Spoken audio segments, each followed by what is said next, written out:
Tom. That was alright though, wasn't it? That was fucking alright. Hey, where you going? Huh? Yeah, of course. So Tom, that was probably about as good as it could go, wasn't it? Wait, where's John Morgan? Why are you asking the first question, bro? He just said, you know, take the blue polo shirt, go do it for me. Yeah, okay. You actually look quite similar these days. Thanks. Tom. No, yeah, couldn't have gone any better. That was the ideal performance. I truly thought I was going to go 5 rounds, you know, to get a guy like Volkov who has been finished twice in 45 fights out there in the first round. Just shows credit to my finish ability. My finishing ability is highest of the high level. You've always said that, you know, the grappling side of your game, you haven't really had a chance to show it. So are you happy with the submission, or would you rather the knockout, or how are you feeling about the finish? I do like knocking people out, I will be honest. For me, knocking someone out is better than submission. But I'll take the submission over 5 rounds all day. Like, that's one of my favourite submissions. Like, if I trap you in half guard, like me and my dad have drilled that for years and years. If I get you in half guard, it's my favourite spot. So you ain't moving. You know, the storyline of you haven't fought in front of a crowd yet and all that sort of stuff. Was it everything you dreamed of when you're walking out? Were you soaking in the moment? Could you block it out? How was it fighting in front of that crowd? And more. Everything I dreamed of and more. Unbelievable.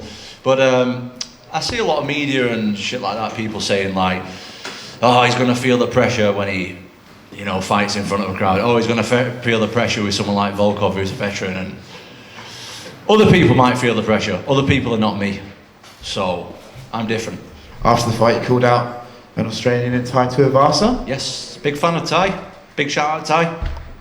Is that whole fight just going to be about beer?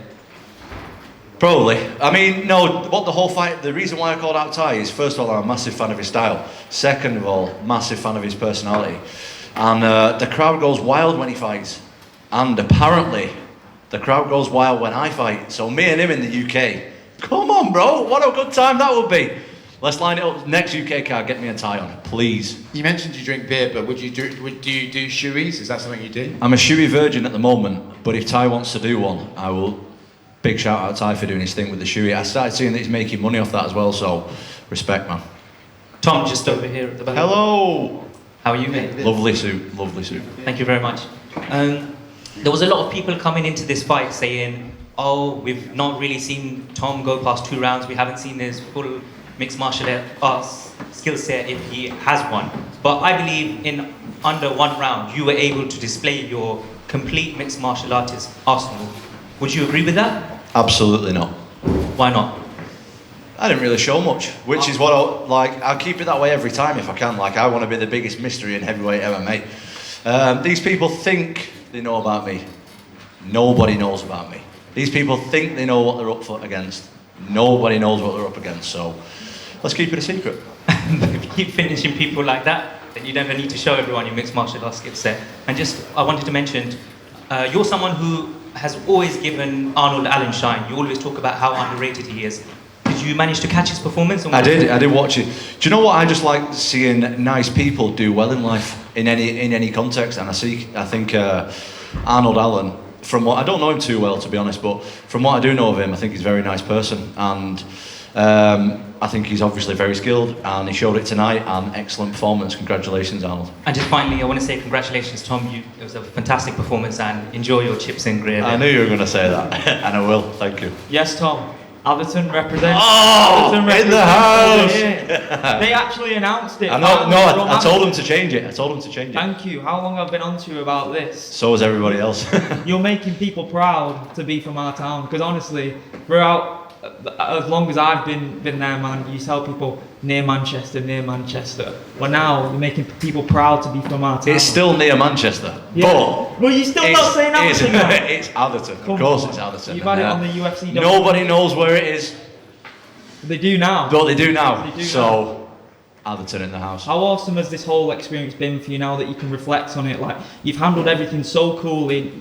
Nothing's really gone smoothly for you. Like, I was speaking to Dana before. You moved from early on in the card to the main event slot very quickly. There was, Volkov's appearance here was up in the air as well. We didn't know if that was going to happen or not. There was talk about the event maybe being moved as well. What's it been like for you now? It was all worth it, man. Of course like,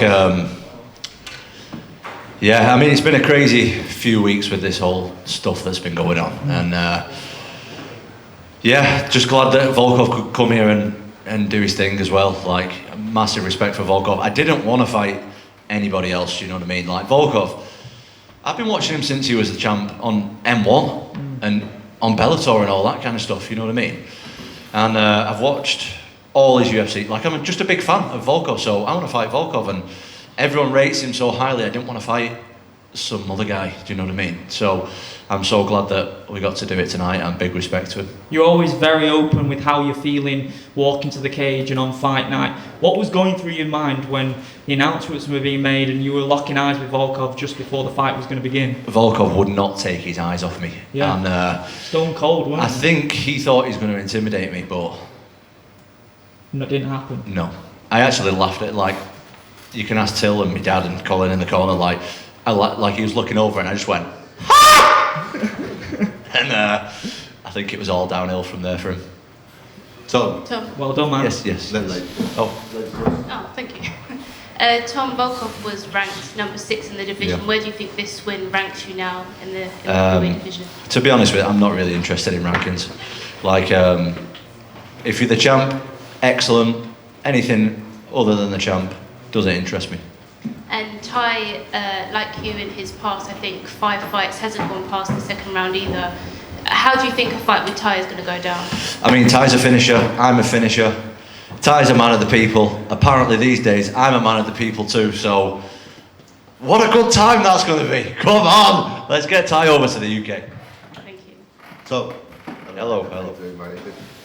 So 5 fights in the UFC, 4 bonuses. Yes. That's always got to sound nice, isn't it? Yeah, that's my favourite. Yeah, I thought and obviously, so in my eyes, you're breaking records. I have to work it out, the amount of time you spent in the cage in your first 5 fights. But you're on track to be breaking records in least time spent in the cage and most fight night performances won as well.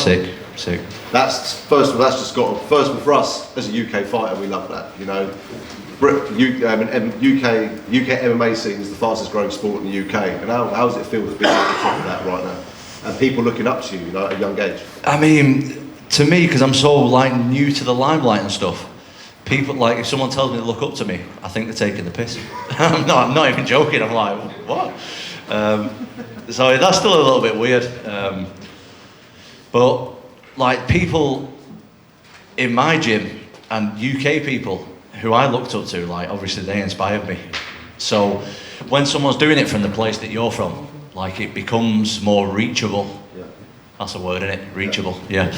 It becomes more reachable for the other up and coming. Like, it seems more realistic that they can actually do it when someone's like in America or Brazil, Australia, Russia, wherever, and they're doing it. Like, it seems like, it's easy to do it from there, but it's difficult to do it from the UK. So now all those UK fighters are doing well. Like, it's just brilliant for the next generation, I think.